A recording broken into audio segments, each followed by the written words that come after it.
मोर्चा की रैली में संभाग भर से पधारे हुए सभी साथियों को नमन, पुरखों को नमन, राजा मासिया भील को नमन, सभी राजाओं की औलादों को नमन। मुझे जो टॉपिक दिया गया उस टॉपिक के बारे में ही बात करूंगा। आज सभी वक्ताओं ने अपनी बात रख दी है। मैं आदिवासी परिवार का संघर्ष कहां से शुरू हुआ उसके बारे में आपके बीच में बात रखना चाहूंगा। 2006 के अंदर आरपीएमटी के माध्यम से सरकार से लड़ करके उस सेवा के अंदर 5.5% रिजर्वेशन की शुरुआत करी। उस शुरुआत के साथ ही भाई विक्रम कटारा आज हमारे बीच में आए हुए हैं। इनका तालियों से स्वागत करके पीछे बुला रहे भाई, अभिनंदन। इसके बाद में एक साथी हमारे बीच में और आया हुआ है। अगर वो रोया नहीं होता तो आज आदिवासी परिवार नहीं होता। ये मैं आपके बीच में कहना चाहता हूं।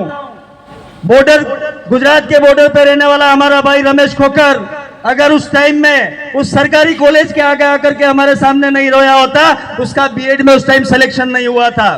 918 बच्चे उस टाइम में पूरे संभाग भर से रह गए थे। उस टाइम शुरू होता है आदिवासी परिवार का संघर्ष।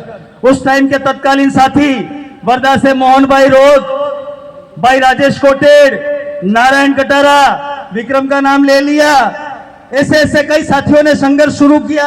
उस टाइम में बचपने में एक काम शुरू हुआ, लगता नहीं था ये काम होगा। फिर आता है टेट का संघर्ष, फिर आता है रीट का संघर्ष। जो लोग ये कहते हैं कि मात्र राजनीति कराई है इन लोगों ने, जो लोग ये कहते हैं कि आदिवासी परिवार ने मात्र राजनेता पैदा किए, मैं इस मंच के माध्यम से कहना चाहता हूं शुरुआत आरक्षण से करी थी और आज फिर हम आपको आरक्षण के बीच में ला करके खड़ा किया है। रीट टेट की बात हो गई, उसके बाद में नींव रखी जाती है 45% की। जो साथी आज नहीं आए समुदाय में, जो जिंदा है वो यहां चल करके आए हैं, वरना लाशें तो बाजारों में बहुत घूम रही है। ये मैं कहना चाहता हूं। आरक्षण की जहां तक बात आती है, 45% के कार्रवाई में लगता नहीं था ये सरकार देगी।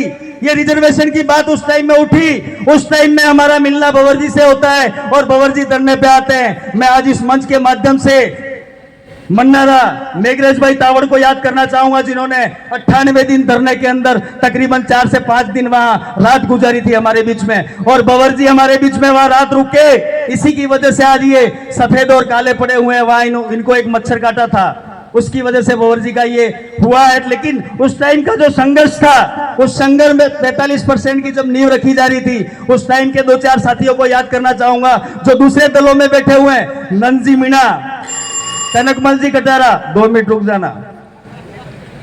संघर्ष की कहानी सुना रहा हूं, हो सकता है 5 मिनट और ज्यादा भी हो जाए, कोई जरूरी नहीं है। नंजी मीणा को याद करना चाहता हूं।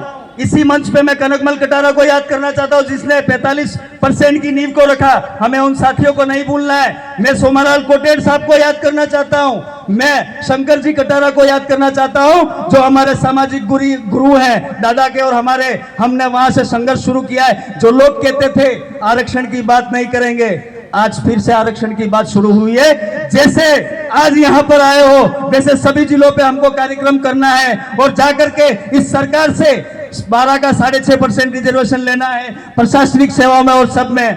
2016 के अंदर 15 में हम लोग किसी और दल में काम करते थे।